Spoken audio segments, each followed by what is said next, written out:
Okay, so next we have different types of gongs.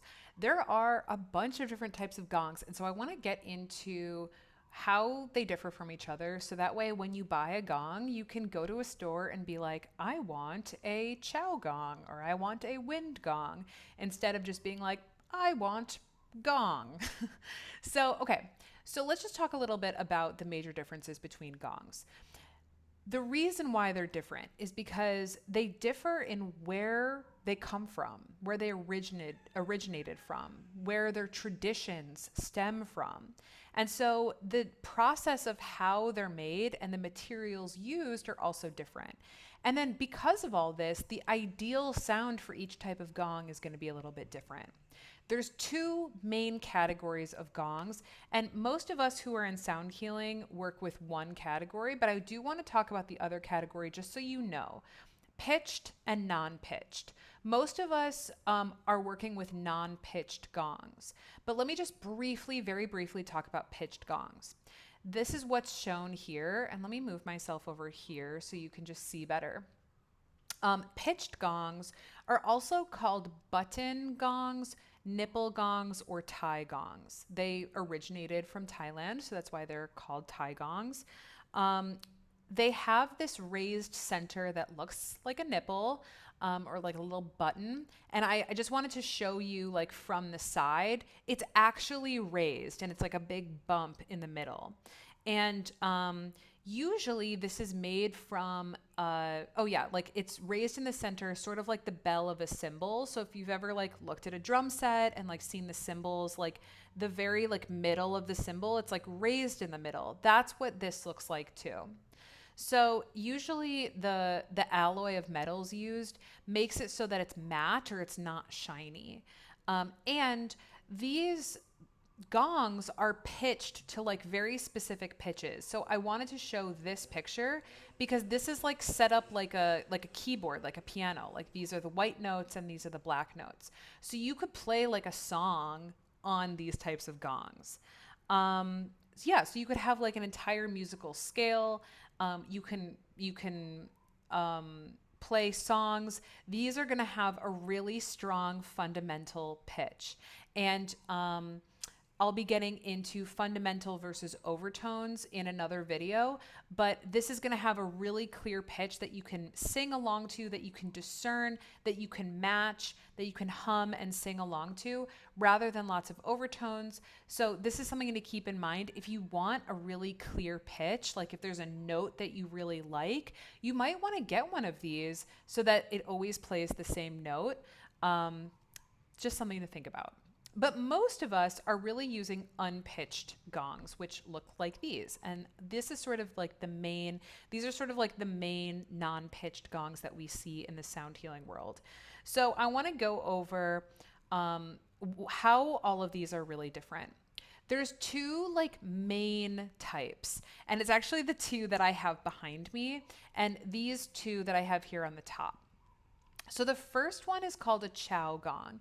And this is sort of like the classic gong that has like a bullseye in the center and then has like this shiny part in the middle.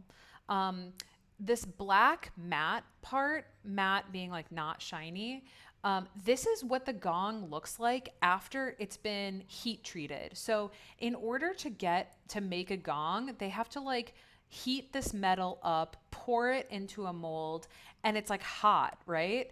And then they take it out of the mold, and usually it's like this black color. In order to reveal the shiny metal, they have to do this process called lathing, which is like scraping the top layer of the metal. So basically, what this means is that this part of the gong is slightly thicker, and like the middle too. And then this part of the gong is slightly thinner because it's like been scraped away a little bit. Just something to know. There's like differences in the thickness is going to change the sound, which I'll get into in the qualities of instruments video. Okay, the other type of gong is wind gong, or they're also called fang or fung gongs. And these look a little different because they're completely lathed. They're only shiny. There's none of that black matte part at all. These look like flat, thin discs. They're completely lathed. They're basically all one thickness and all one texture. Whereas these gongs have two different textures and kind of two different thicknesses. The thing with these types of gongs is the difference between these two is also the edges are different. Again, I'll get into the specifics of how that makes the sound different in the qualities of instrument video. But basically, these are sort of like a cymbal where like they're tapered at the end. Whereas these chow gongs, they have a lip or like a rim. So the metal is like flat and then it curves back. And so that actually does change the sound quite a bit. Okay, and then basically we have these two other types of gongs, which are like kind of a hybrid of these. So we can see that this one really looks a lot like a chow gong. It's going to sound like a chow gong, but it just has a little bit more of the it has more of the lathed part. So this is sort of like a combo of these. And this is also kind of a combo. Instead, it doesn't have it doesn't have this black matte part in the middle, but it has it on the outside. So again, when I get to qualities of instruments, I'll talk a little bit more about like how this changes the sound of the instrument. But you can even just tell like from how they look, like they're all going to sound different. And let me just give you a little bit of a cliff notes on this if you're like, I just kind of want to get going with this. These types of gongs, wind gongs, fang or fung gongs, they're going to have more overtones. They're going to have more of that density and cloudiness of sound. They're going to have less of a fundamental pitch than chow gongs. Chow gongs actually can have a quite strong fundamental pitch. And then these ones are going to be kind of like a little bit of a mixture between fundamental and overtones. So these ones for sure are going to be like, you can't tell what pitch it is, and it's just going to sound like cloudiness. Like if you play a cymbal, like can you sing along to a note? Most of the time we can't really hear a specific pitch. With chow gongs, we can maybe hear a pretty specific pitch. And then these, it's really just going to vary on the gong. Sometimes it has a clear fundamental and sometimes it doesn't. So these are ones that you're really going to need to make sure that you are going to be able to hear a sound clip or can listen to them in person to hear how they sound, because there's going to be a lot more variations in these two types of gongs, whereas these ones generally tend to act the same, even when there's some variation with them, just based off of the structure of the gong. So just one last time, chow gong, there is this bullseye center and then a shiny part in the middle and then the black part on the rim. We are going to hear this is a thicker gong. It's going to be heavier. It has a rim around it. So that's going to affect the sound a little bit. This generally tends to have more fundamental pitch. Not as much as these, but still more than any of the other ones.